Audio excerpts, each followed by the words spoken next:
4:50 in the morning, the jungle around Dingalan Bay was silent, and Private John McKinney was finally asleep after a long night on the machine gun.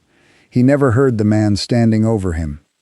The saber came down fast, aimed at his neck. It missed, it caught his ear instead and tore it half away. Most men would have screamed. Most men would have died right there, bleeding into the dirt of a Philippine jungle nobody back home could find on a map. McKinney was not most men. He grabbed his rifle before his eyes had even focused and used it to beat the life out of the soldier who had just tried to kill him. Then he turned around and saw 100 more coming. His machine gun crew was gone. His comrades were down or dragged to safety. The weapon that was supposed to hold this entire perimeter had already fallen into enemy hands, and somewhere out in that darkness, 10 Japanese soldiers were trying to turn it around and cut down every sleeping American behind him. One farm boy from Georgia, one rifle, 100 men who wanted him dead. What happened in the next 36 minutes would earn him the Medal of Honor, and it would haunt him for the rest of his life. Tayabas province did not feel like the kind of place where history happened. It felt like the edge of the world, thick jungle pressed against a thin strip of American defense, and beyond that jungle lay Dingalan Bay, gray water under a sky that never seemed to fully clear. This was Luzon, in May of 1945, and by every measure that mattered, the war here should already have been over. It was not over.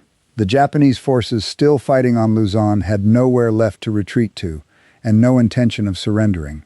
They struck at night. They struck at dawn. They threw themselves at American perimeters in attacks that made no tactical sense except as a refusal to accept defeat. Company A of the 123rd Infantry Regiment, 33rd Infantry Division, had learned this the hard way over the preceding weeks, and the outpost they had built near Dingalan Bay existed for one reason. It guarded a supply route that the entire operation depended on. Losing it meant more than losing ground. It meant losing the men behind it. Private John R. McKinney had been part of the war in the Pacific for nearly 2 years by the time he reached that outpost. He was 24 years old, and he did not look like a man destined for the history books. He was quiet. He kept to himself. He had grown up in Screven County, Georgia, in a sharecropping family that had almost nothing. Working land that belonged to someone else. Always one bad harvest away from real hunger.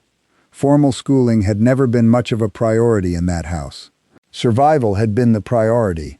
What that childhood gave him instead was something the United States Army could not train into a man in 8 weeks of basic training. McKinney had grown up with a rifle in his hands because a rifle put food on the table. He hunted the woods and swamps of southeast Georgia before he was a teenager, trapping rabbits, shooting squirrels, bringing down deer when the crops failed and the family needed meat that summer instead of come autumn. He knew the smell of wet pine bark before dawn, the particular silence that settles over a swamp right before something moves through it, the way frost on dead leaves would betray a man's footsteps if he did not know exactly where to place his weight. He learned to move without being heard. He learned to read a target's motion before it happened, the flick of an ear, the shift of weight onto a back leg a half second before a deer bolted. He learned patience, the kind that comes from waiting motionless in cold woods for an animal that might never come, from understanding that the hungriest man was the one who moved too soon. None of that came from a manual. It came from years of empty stomachs and long mornings with nothing but a .22 rifle and the woods to depend on. He enlisted in November of 1942, one more poor country boy, answering a draft notice that had already emptied half the young men out of Screven County. The Army noticed 2 things about him almost immediately. He could barely read, and he could shoot better than almost anyone else in his training company. His qualification scores were exceptional enough that instructors mentioned him by name. More than that, the men who trained him noticed the way he carried himself in the field. Other recruits crashed through brush and gave away their position from 50 yards. McKinney moved like something that belonged there.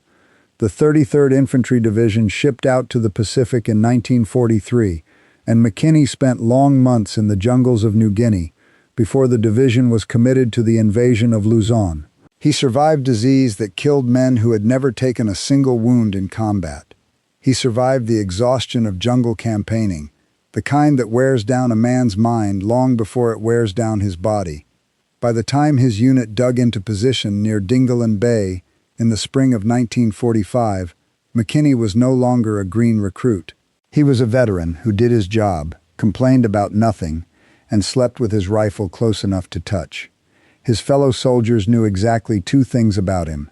He was the best shot in the company, and he never let go of that M1. That second habit was about to save his life, and it was about to save a great many other lives besides his own. The outpost itself was modest, a perimeter position cut into the jungle with a light machine gun covering the most likely avenue of attack. 3 Americans were assigned to that gun, rotating through the long hours of the watch in shifts, because a man cannot stare into darkness for 6 straight hours and still be useful when something finally moves in the tree line. The jungle at night had its own sounds, insects, the distant call of birds disturbed by something moving beneath them, the occasional drip of moisture off broad leaves long after the rain had stopped. Men learned to filter those sounds out, and they learned to snap back to full alertness the instant one of them changed. It was exhausting work, the kind that left a man hollowed out by morning, even when nothing happened at all. McKinney had just finished one of those long shifts. His eyes ached from strain. His body wanted nothing but a few hours of sleep before the next rotation. He walked the short distance from the gun position to where he had laid out his bedroll, set his rifle down within reach, the way he always did, and let himself fall into the kind of sleep that comes only to men who have trained their bodies to rest the instant the opportunity appears. He had no way of knowing that the jungle beyond the perimeter was already full of men who had been watching this outpost for days. Japanese soldiers, the last organized remnants of units still resisting on Luzon, had studied the American position with the patience of men who had nothing left to lose. They had counted the defenders. They had timed the changing of the guard. They understood, with the particular clarity that desperation brings, that this position represented one of their last chances to strike a real blow before the campaign ground them down completely. Their plan was simple and their numbers were not. Close to 100 men moved through the darkness before dawn, carrying rifles, grenades, knee mortars, and swords, converging on a perimeter defended by a company that had no idea an attack of this size was coming. The vanguard of that force slipped past the outer guard positions without being seen. Their orders were to eliminate the nearest Americans in silence, using blades instead of bullets, so that the alarm would not be raised before the main assault could be launched. It nearly worked exactly as planned. A lone attacker reached the place where McKinney lay sleeping, saw a single American on the ground, and raised his saber for what should have been an instant, silent kill. The blade came down toward McKinney's neck. In the darkness, the strike went wrong by no more than an inch. Instead of finding its mark, the saber caught the side of McKinney's head, tearing through the edge of his ear in a line of white-hot pain that ripped him out of sleep and into a nightmare in the space of a single heartbeat. Blood poured down the side of his face and neck, hot against skin that had been cold with night air a second earlier. His vision swam. His ears rang with a high, thin whine that drowned out everything except his own heartbeat slamming against his ribs.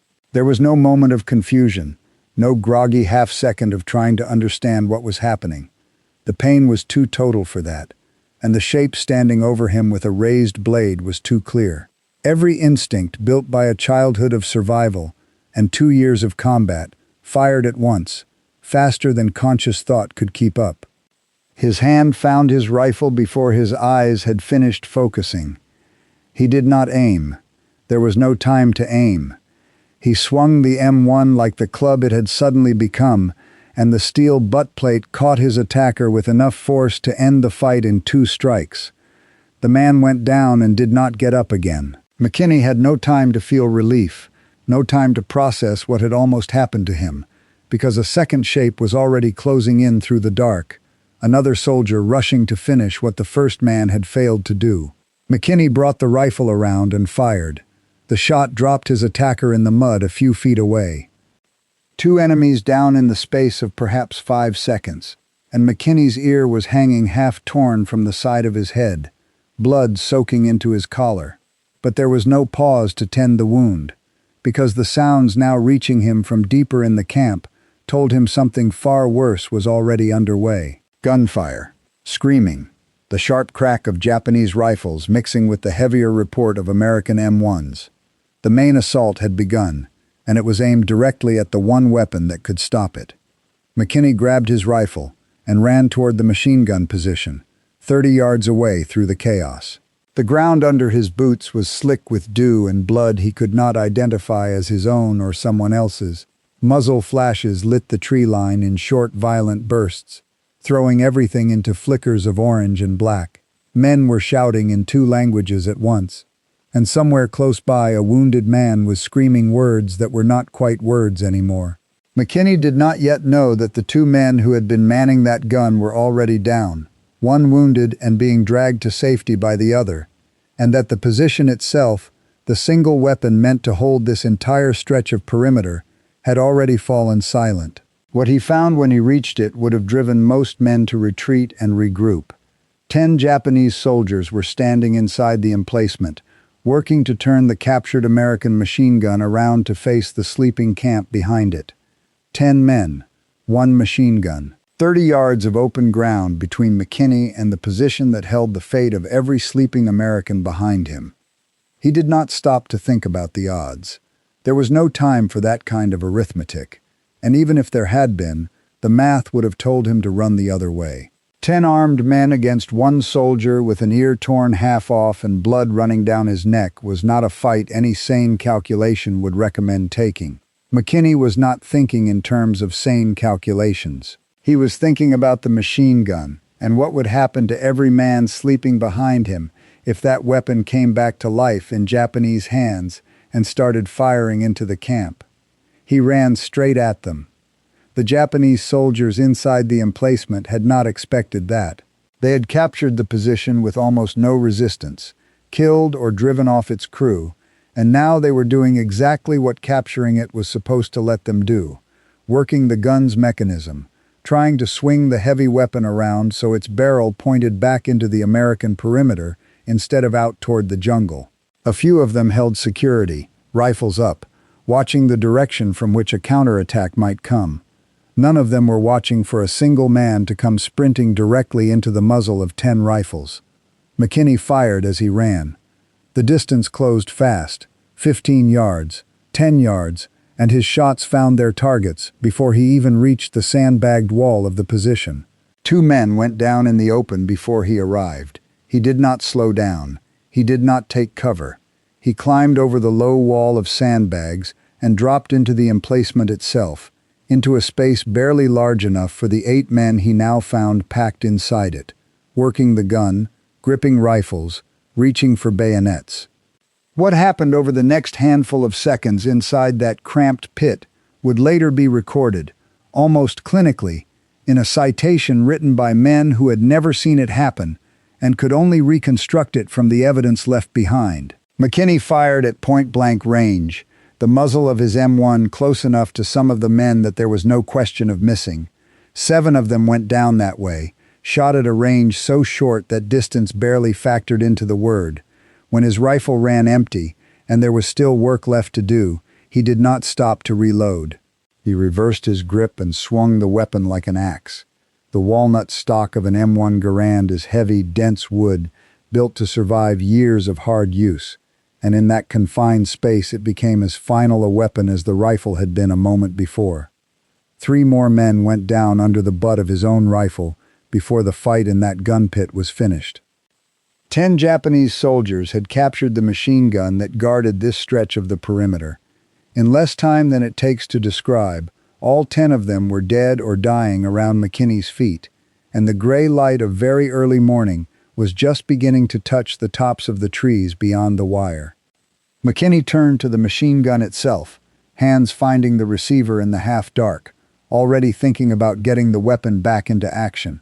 It would not fire. Somewhere in the violence of the last few minutes, the mechanism had been damaged, the feed tray bent, the bolt jammed hard enough that working the charging handle twice produced nothing but a dead metallic clunk. The single weapon that could have held this section of the line by itself, the weapon 10 men had died trying to capture, and that McKinney had just bled to take back, was now nothing more than a piece of ruined steel in a sandbagged hole in the ground.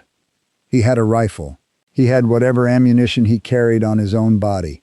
And beyond the tree line, in the gray light spreading slowly across the jungle, there were still dozens of Japanese soldiers who had not yet been part of this fight.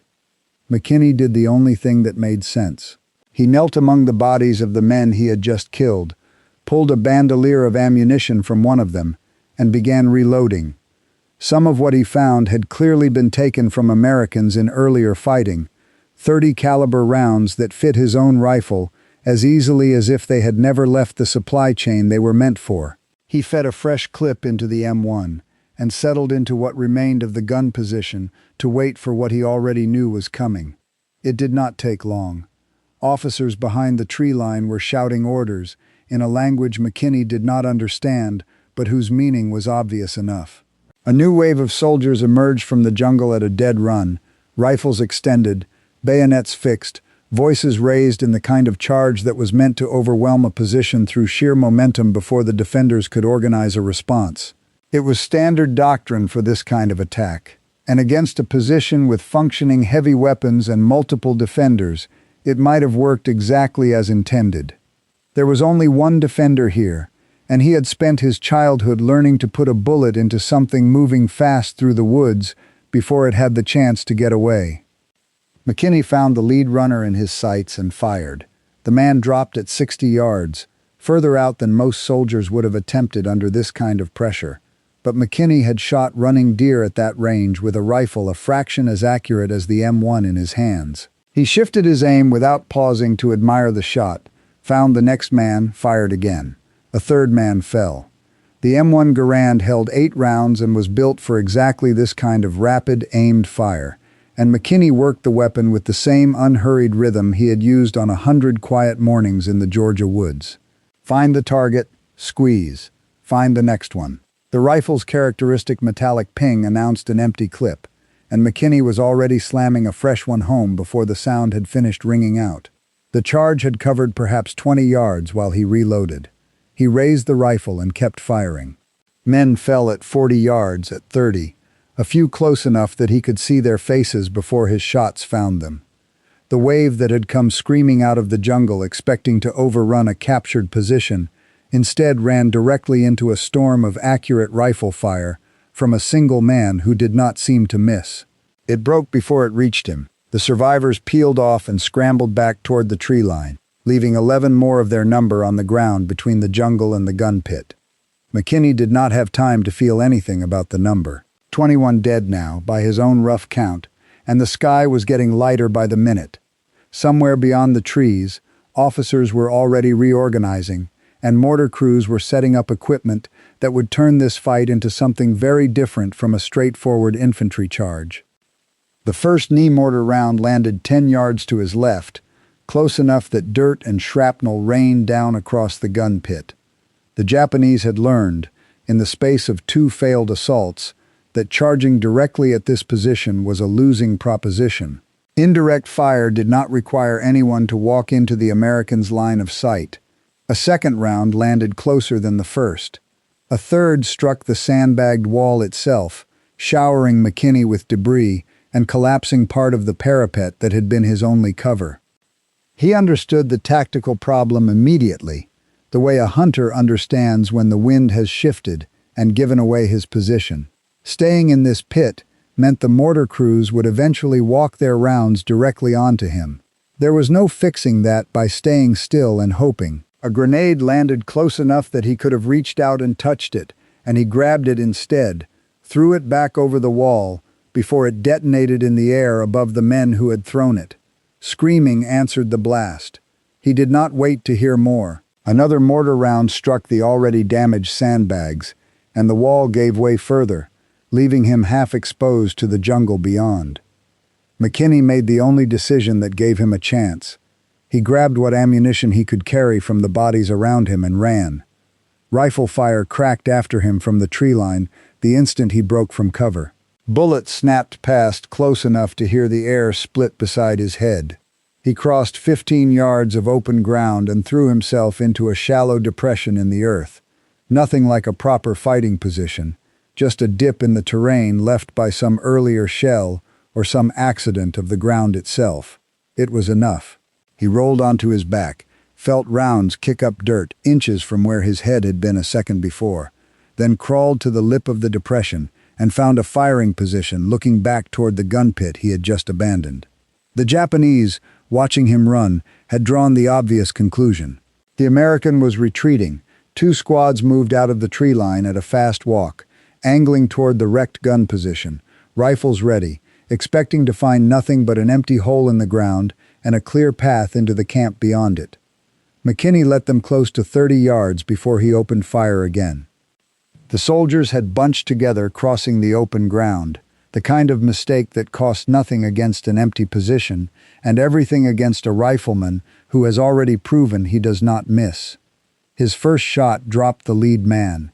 His second took the soldier just behind him. The group scattered, but there was no cover on that stretch of ground between the tree line and the ruined emplacement, and McKinney worked through them with the same patient rhythm as before, firing, reloading, firing again, until 3 more had gone down, and the survivors reached the gun pit, only to find it held nothing but the bodies of their own comrades from the earlier assault. They had expected an empty position. Instead, they found themselves standing in a killing ground, while an American they could not locate fired at them from an entirely different angle. 3 more fell before anyone could trace the source of the muzzle flashes back to McKinney's new position. He moved again before they could adjust, 10 yards further along the depression, into another dip in the terrain, and kept firing from there. It was exactly the principle he had learned as a boy hunting deer through the Georgia bottomland. An animal that hears one shot from one location freezes, waiting to understand what happened. An animal that hears shots from 2 or 3 different locations in quick succession loses that certainty entirely and starts to panic, uncertain which direction holds the danger. The Japanese soldiers below him were no longer moving with the discipline of trained infantry executing a plan. They were reacting, uncertain, exposed. 18 minutes into the fight, and McKinney's ammunition was running low again. His ear had not stopped bleeding. The improvised bandage he had pressed against the wound in some spare seconds between waves had already soaked through. He needed more rounds, and he knew exactly where they were, scattered across the bodies of the men he had already killed. He waited for a gap in the mortar fire, counted the rhythm of the falling rounds the way he might have counted the gait of something moving through brush, then broke from cover and sprinted back toward the original gun pit. Rifle fire opened up from the tree line the instant he moved. He ran in a broken, zigzagging line, felt a round pluck at his sleeve. Another crack passed close enough to his head that he heard it as much as sensed it, and threw himself the last few feet into the pit, landing hard among bodies that had been living men less than half an hour earlier. The smell hit him immediately, blood and spent powder and the particular copper scent that clings to violent death.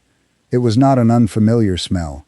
He had spent years butchering hogs and field-dressing deer in the thick Georgia heat, and death in that sense had never been abstract to him the way it might have been to a city boy raised somewhere far from a working farm. He pushed the recognition aside and moved fast, gathering bandoliers, loose clips, whatever ammunition the dead were still carrying.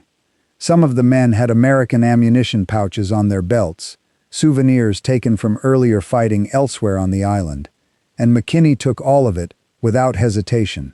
Every round he found was a round he would need in the minutes still ahead of him.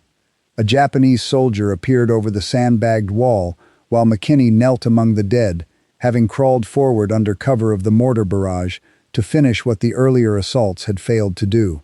His rifle was already rising. McKinney shot him at a distance that could be measured in feet rather than yards, then took the grenades clipped to the dead man's belt, small oval Japanese fragmentation grenades he had never used before but had watched enough to understand. Pull the pin, strike the friction cap, count a beat, throw before it went off in his own hand. Movement caught the edge of his vision, more soldiers working toward his position from the left. McKinney armed one grenade, counted, and threw it over the wall toward the approaching men. The explosion was followed immediately by screaming. He armed a second and sent it toward a cluster of muzzle flashes near the tree line, then was moving again before the blast had finished, out of the pit and into a new position, because staying anywhere longer than necessary was the one mistake that would finally get him killed. The eastern sky had brightened enough now that he could see clearly across the killing ground he had created, bodies scattered from the tree line almost to the perimeter itself. He found a shell crater 15 yards from his last position, 3 feet deep, enough to protect him from direct fire while still giving him a clear view of the approach. He dropped into it and took stock. Bodies everywhere, some still, some moving weakly, wounded men trying to crawl back toward the jungle they had come from. He let them go. A wounded man requires 2 able-bodied soldiers to carry him off a battlefield, and every casualty he had created was one more problem multiplying against an enemy force that had started this fight with numbers on their side and was rapidly losing that advantage. The mortar fire had stopped. McKinney understood why. The crews had lost sight of him entirely, and no gunner can walk rounds onto a target he cannot see. He used the lull to reload every clip he carried, fingers working from long practice, pressing rounds down against spring tension, 8 to a clip, the same motion over and over until every piece of ammunition he had scavenged was ready to fire. 23 minutes had passed since the first blade had come down toward his neck. He had killed or wounded more than 30 men by his own rough accounting, and he understood, with the same cold clarity that had guided him through every decision so far, that the numbers were still not in his favor. The Japanese had come at this position with something close to 100 men. Even if half of them were down, 50 remained, and he was still one man with a rifle and whatever ammunition he could carry in his pockets. Company A was fighting its own battle elsewhere along the perimeter. Other soldiers engaged on the southern and western approaches where the Japanese assault had struck simultaneously, and in the chaos and darkness of a coordinated night attack, there was no way for any single officer to organize a response fast enough to reach every threatened point at once. McKinney did not know any of this. He knew only that no reinforcement had come, that no supporting fire had reached him, and that the fight in front of him was his alone to finish or lose. The Japanese reorganized at the tree line, officers visible now in the growing light, studying the American position and the killing ground in front of it.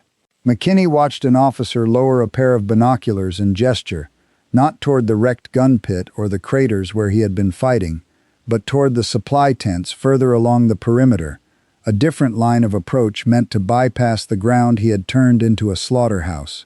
He read the intention as clearly as he had ever read a deer's shift of weight before it bolted. They were moving to flank him, and there was nothing he could do about it from where he sat. He climbed out of the crater and ran for the supply tents. He covered the distance in seconds and threw himself behind a stack of crates just as the first soldiers of the new approach emerged from the jungle to the south. They had not expected anyone to already be waiting there. McKinney opened fire from the shadows between the tents, dropping the first several men in the column before the rest could locate him or return fire with any accuracy. Some scattered back toward the trees. Others went to ground behind logs and shallow depressions, pinned in place, unable to advance without exposing themselves to a rifle that had not missed all morning. The Japanese commander, watching his flanking force stall out in the open, committed what remained of his reserve, more men emerging from the tree line to reinforce the stalled attack. McKinney fired into the cluster before they could spread out, and the volume of dead and wounded finally broke whatever discipline remained in the assault. The survivors pulled back into the deeper jungle, and for the first time in nearly half an hour, no organized Japanese force was actively advancing on any part of the perimeter McKinney could see. 26 minutes gone. McKinney's body was running on nothing but adrenaline, and the same stubborn will that had carried him through malaria and dysentery and 2 years of a war that had already killed men stronger than him. His ear throbbed with every heartbeat. His hands, when he had a half second to notice them, would not stop shaking. though his aim never seemed to suffer for it. He reloaded again, checked what ammunition remained, and waited for whatever came next, because he understood by now that something always came next.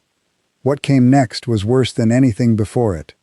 The Japanese, having lost 3 separate assaults to a single defender, stopped attacking in waves entirely. Individual soldiers began advancing, while others provided covering fire. One man moving, while 3 or 4 held position, then another man moving in turn, closing the distance yard by yard, in a pattern designed specifically to overwhelm a lone defender who could only watch one threat at a time. McKinney recognized the tactic immediately, because he had seen its equivalent before in the Georgia woods, in the way a pack of animals will spread out and press a cornered creature from multiple directions at once, so that watching one threat means losing sight of the others. He was the cornered creature now, and they had closed to within 20 yards on one side and 15 on the other before he fully understood how little room he had left. He did not wait for them to finish closing the distance. He came up out of his position and charged directly at the nearer group, because standing still against a tightening circle was the one guaranteed way to die, and moving was the only thing that had kept him alive for the better part of half an hour already. He shot the first man while still closing the distance, shot a second, an instant later, and reached the rest before his rifle could be reloaded. What followed was no longer a rifleman's fight. It was several men and one American in a space too close for anyone to reload safely. Fists and rifle butts and bayonets, and McKinney fought through it the way he had fought through the very first attacker who had come at him in the dark with a sword, without hesitation, without a wasted motion, because hesitation in that kind of fight was the only luxury he could not afford. A rifle butt caught one soldier across the jaw hard enough to end his part in the fight instantly. Another swung a bayonet in a wide arc that McKinney avoided by inches, close enough to feel the wind of the blade, and answered with a blow that put the man down in the dirt and kept him there. The remaining soldiers from the other flank had seen him leave cover and were closing fast from the opposite direction. McKinney turned to meet them with an empty rifle, no time left to reload, and for a few seconds the fight became something closer to a brawl than a battle, men grabbing at him, a boot driving down against the wound on the side of his head, hard enough to send fresh pain lancing through his skull and blur the gray morning light into streaks. He felt himself go down under the weight of at least one man, felt hands trying to pin his arms, and somewhere above him a blade was already rising for a strike that would have ended everything if it had landed. It did not land. McKinney twisted under the man pinning him, threw his weight sideways hard enough to spill his attacker off balance, and the bayonet thrust meant for his chest buried itself in the dirt instead. He came up onto his knees with his rifle still in his hands and used it exactly as he had used it against the first man of the entire attack, as a club rather than a firearm, catching one soldier across the temple and driving the steel butt plate into another man's ribs with enough force to feel something give beneath the blow. The last man standing lunged at him with a bayonet. McKinney blocked the thrust with the barrel of his own rifle, stepped inside the reach of the blade, and finished the fight with his bare hands and the weight of his whole body behind the final blow. He did not know how long the hand-to-hand fighting had lasted. Time had stopped meaning anything specific somewhere in the middle of it, reduced instead to the next threat and the one after that. When it ended, he was on his knees in the dirt among more bodies than he had the composure left to count, breathing hard, blood running freely from the ruined side of his head, his uniform torn in places he did not remember tearing, bruises rising on skin he did not remember being struck. He was still alive. That fact alone, more than any tally of the dead, was the only thing that mattered to him in that moment. There was one piece of business left. Through the thinning morning mist, McKinney could make out the position where the knee mortar crew had been working throughout the fight, the source of the rounds that had nearly killed him twice already. Leaving it intact meant leaving a threat that could resume firing the instant he moved again. He found a loaded rifle among the dead, since his own weapon's stock had been battered and cracked from repeated impact against bone, and started toward the mortar position at a dead run before his body could talk him out of it. The two-man crew saw him coming and scrambled for their own weapons, one reaching for a rifle, the other trying to arm a grenade in the last seconds available to him. McKinney fired from a distance that would have been considered a difficult shot on a calm afternoon at a rifle range, let alone in the last frantic minute of a battle that had already consumed his ear and half his blood. Both men went down before either could bring a weapon to bear. He stood over the silenced mortar position and looked out across a battlefield that no longer held any visible threat. No more soldiers were emerging from the tree line. No more mortar rounds were falling. The only sounds left were the low moans of wounded men scattered across the open ground and the first flies already gathering on the dead in the growing warmth of the morning. His vision had begun to blur at the edges from exhaustion and blood loss, and every muscle in his body had reached the kind of fatigue that no longer announced itself as pain, only as a distant heaviness he was too far past caring about to fight. He started walking back toward the perimeter, because there was nowhere else left to go and nothing left in that direction that could still hurt him. He was halfway there when he saw them, American uniforms moving toward him through the haze, soldiers from another platoon who had finally fought their way through to this stretch of the line. They stopped when they saw him, a single man covered head to boot in blood that was mostly not his own, carrying a rifle that was not the one he had started the morning with, standing in the middle of a field of the dead that stretched further than any of them could immediately process. 36 minutes had passed since a blade first came down toward his neck in the dark. Private John R. McKinney was still standing.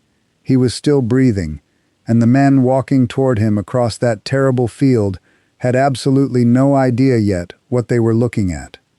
The soldiers who reached McKinney that morning belonged to a different platoon, men who had been fighting their own fight along the western edge of the perimeter when the Japanese assault first broke the silence before dawn. It had taken them the better part of half an hour to push through to this stretch of the line. What they found when they finally arrived did not look like the aftermath of one man's fight. It looked like the aftermath of a battle fought by an entire platoon. Bodies lay scattered across a stretch of ground roughly 100 yards long, slumped over the sandbags of the wrecked machine gun position, crumpled inside shell craters, sprawled among the supply crates McKinney had defended in the final stretch of the fight. The platoon sergeant in charge that morning ordered his men to make a count. It took them the better part of 20 minutes to move across the ground, checking bodies, confirming what they were seeing was real and not some trick of the gray morning light. When they finished, the sergeant did not believe the number his own men had just reported to him. He sent them back across the field to count again. 38 Japanese dead lay in the immediate area around the machine gun position. 2 more were found beside the mortar emplacement 45 yards away, the two-man crew McKinney had shot down in the fight's final minutes. 40 confirmed dead, in the space that one soldier had defended, alone, for roughly half an hour. They found McKinney sitting on an ammunition crate near what remained of the gun pit, pressing a blood-soaked bandage against the ruin of his right ear. His uniform was torn in a dozen places. The stock of his rifle had cracked from repeated impact against bone. Flies were already gathering in the growing heat, and the smell of blood and spent powder hung over the whole stretch of ground like something that would take days to clear. He looked like a man who had walked through something no training exercise could have prepared him for, and in every way that mattered, he had. His hands still would not stop shaking, even sitting still with nothing left to fight. The sergeant asked him what happened. McKinney gave a short answer. The tent, the saber, the machine gun, the waves of men who kept coming out of the tree line. He did not embellish anything. He did not need to. The sergeant did not believe him at first either, because the number seemed impossible on its face. No single rifleman could account for 40 trained soldiers in half an hour. There had to be other defenders somewhere along that stretch of perimeter, other rifles supporting his position from angles no one had yet located. Except there were not. Every other soldier in Company A had already been accounted for elsewhere along the line, fighting their own sections of a perimeter that had been struck simultaneously from multiple directions. The two men who had originally manned the machine gun with McKinney had been evacuated to the rear hours earlier, one wounded, the other carrying him. Everyone else was somewhere else entirely. The physical evidence left no real room for doubt. Spent rifle casings lay scattered across the ground in exactly the pattern McKinney's account described. One position, then another, each one matching a stage of the fight he had already told them about before anyone had confirmed a single detail against the battlefield itself. The angles of the wounds on the Japanese dead matched the firing positions he pointed to without hesitation. One man, 40 confirmed kills, roughly 36 minutes from the first blade to the last shot fired. Word moved up through the chain of command, the way reports like this always did, from company to battalion, from battalion to regiment, from regiment to division, and at every level along the way, officers reading the account assumed some part of it had to be exaggerated. Combat reports inflated numbers constantly. Men under extreme stress misjudged what they had seen and done. The number had to be wrong somewhere. The division sent its own people to check. They interviewed McKinney directly. They interviewed the platoon that had found him. They walked the battlefield themselves and counted the dead a third time, independent of everyone who had counted before them. The investigators reached the same conclusion every count before them had reached. The account was accurate. Private John McKinney had single-handedly turned back an attack by close to 100 Japanese soldiers and killed at least 40 of them with his own rifle and his own two hands, saving Company A from what could easily have been its complete destruction. The recommendation for the Medal of Honor went forward the following month. The Medal of Honor is the highest decoration the United States government can bestow for military valor, and the standard it demands is specific and unforgiving.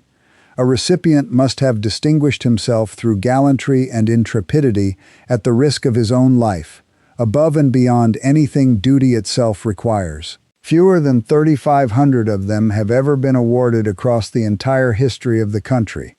McKinney's actions exceeded that standard by any measure anyone in the chain of command could apply to them. The paperwork moved through the War Department over the following months, reviewed by officers whose job was specifically to find the holes in claims exactly this extraordinary. They found none. Every detail held up against the physical evidence and the witness accounts gathered independently of one another.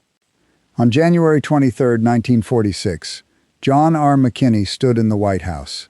President Harry Truman placed the Medal of Honor around his neck personally, reading a citation that described, in the flat formal language of military records, gallantry and fighting ability that had saved an entire company from possible annihilation. Newspapers picked up the story in the weeks that followed, some of them reaching for comparisons to Audie Murphy, the celebrated soldier who had held off German forces almost single-handedly in France and gone on to become a movie star. The comparison was not unreasonable. Both men had faced odds that should have killed them and had somehow walked away instead. McKinney did not follow the same path Murphy did.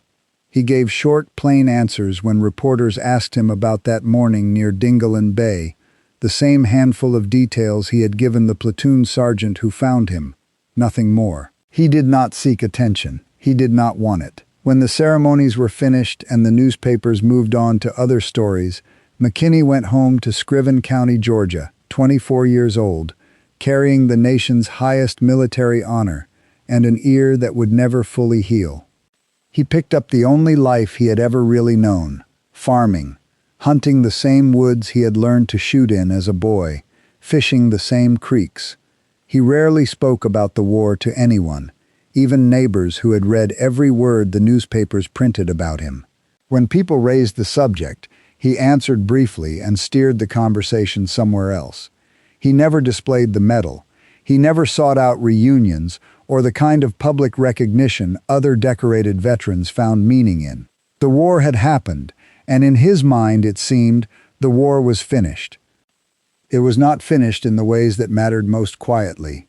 His family knew what his neighbors did not, the sounds he made in his sleep some nights, the way he would come awake suddenly, reaching for a rifle that was not there, breathing like a man still running through a Luzon tree line 30 years after the fact. There was no name for what he carried back from the Pacific in 1946. Soldiers who struggled with what they had seen and done were told, in that era, to be grateful they had survived and to move forward without dwelling on it, to fold the memory away and act as though the folding made it smaller.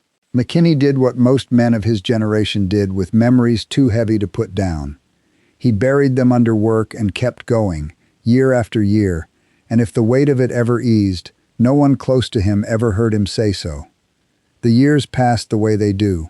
He married, he raised a family, he worked the land and took whatever jobs came available around Screven County, and the wider world moved on to other wars fought by other young men who would carry their own version of what McKinney carried.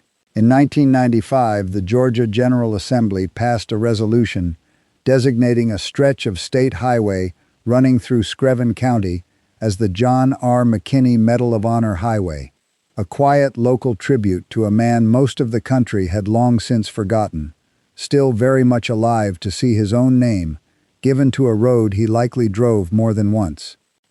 He died on April 4, 1997, in Augusta, Georgia, at the age of 76. The sharecropper's son, who had killed 40 men with a rifle in his bare hands in half an hour on the far side of the world, passed away quietly, surrounded by the family he had built in the decades since. He was laid to rest not far from the county where he had first learned to hunt. Drivers pass the highway sign bearing his name today without knowing the story behind it. They do not know about the tent in the dark, or the saber that missed a killing stroke by less than an inch. They do not know about the machine gun, or the 36 minutes that followed, or the quiet farmer who once lived nearby and had once, on a single terrible morning, held an entire company's survival in his own 2 hands. 40 men in 36 minutes.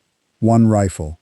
1 soldier who never asked to be remembered for any of it, who did what the moment demanded of him, and then went home and spent the rest of his life trying to live as an ordinary man. That is the story. That is what the Medal of Honor citation, in its flat official language, could never fully capture. That is John R. McKinney.